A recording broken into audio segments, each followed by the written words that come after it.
तो आज की इस वीडियो में हम जा रहे हैं एक ऐसी जगह जो मिस्ट्री और हिस्टोरिकल फैक्ट से भरी हुई है और बचपन से ही मुझे ऐसी जगह बहुत ज़्यादा फैसिनेट करती है। So today I welcome you to Chhatrapati Sambhaji Nagar to explore what might be the most unbelievable place I have ever visited, the Kailasa Temple.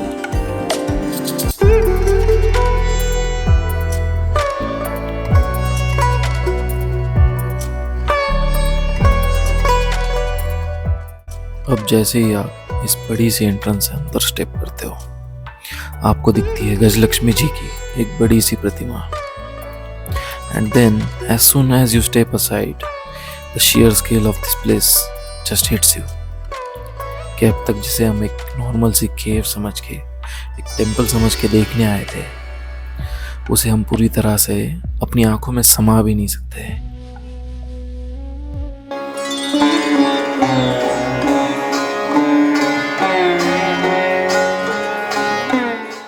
लेकिन एक्चुअली स्ट्रक्चर को खास बनाता है वो है इसका कंस्ट्रक्शन।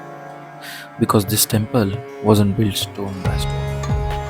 Instead, इसे बनाया गया था एक सिंगल रॉक को छेनी और हथौड़ी से कार्व करके, जिसे अचीव करना आज के मॉडर्न साइंस के लिए भी एक चैलेंज हो सकता है। और शायद इसीलिए कई लोगों ने इसे एलियंस की कारागिरी भी बता दिया है।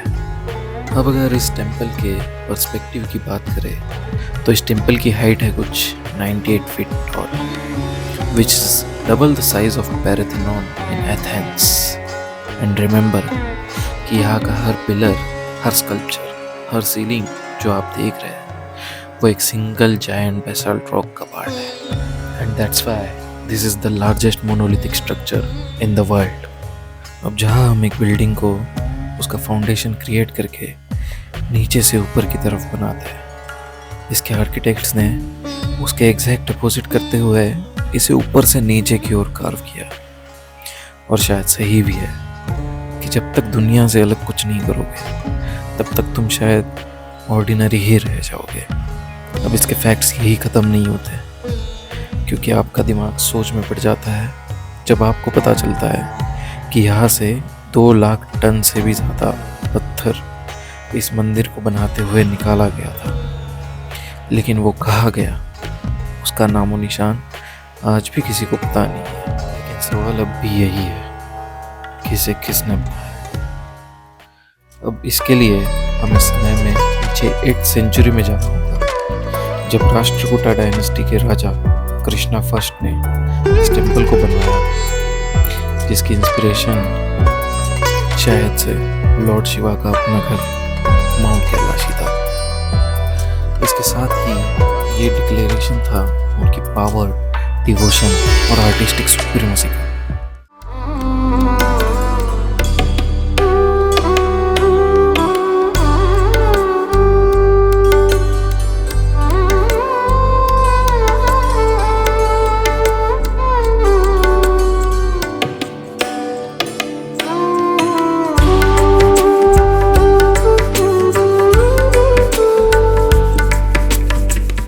अब इस जगह के बारे में थोड़ा सा जान के आओ तब आपको पता चलेगा कि यहाँ के हर स्कल्पचर की अपनी एक कहानी है। और शायद इसीलिए जब आप टेम्पल का राउंड लगाते हो तब आपको हर जगह ये हाथी देखने मिलते हैं। इन्हें देख के लगता है जैसे इन्होंने ही कैलाश टेम्पल को अपनी पीठ पे उठा रखा, और साथ में मैं भी एक प्यारा सा दोस्त मिल गया। वैसे तो मंदिर का हर कोना अपनी एक अलग सिग्निफिकेंस रखता है, पर मेरा फेवरेट पार्ट था रावणा का ये स्टैचू, जहाँ रावण कैलाश को हिलाने की कोशिश कर रहे हैं और शिव जी ने कैलाश को संभाले रखा है। इसी टेम्पल की एक साइड आपको देखने मिल जाती है कार्विंग्स ऑफ द महाभारता, जिसे एपिसोड्स ऑफ महाभारता भी कहा जाता है। और इसी की दूसरी साइड आपको देखने मिलती है carvings of the great Ramayan.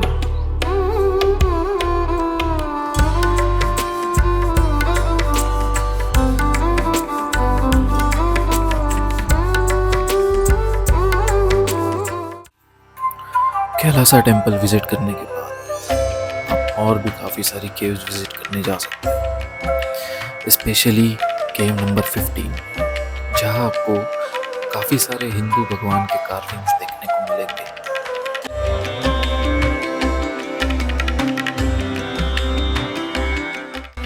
आगे कुछ केव्स में तो जाते ही ऐसा लगता है कि जैसे आप टाइम मशीन से पास्ट में आ गए। अब सवाल तो काफ़ी सारे होंगे, लेकिन मैं सजेस्ट करूँगा कि आप जब भी यहाँ पे जाओ तो गाइड पक्का करना, या फिर केव्स के अच्छे से रिसर्च करके जाना, क्योंकि जब आप इसे समझोगे तभी आप इसको एंजॉय कर पाओगे। So to those who think that is it the work of aliens, I don't think so. I think it's something even more incredible, the peak of human capability.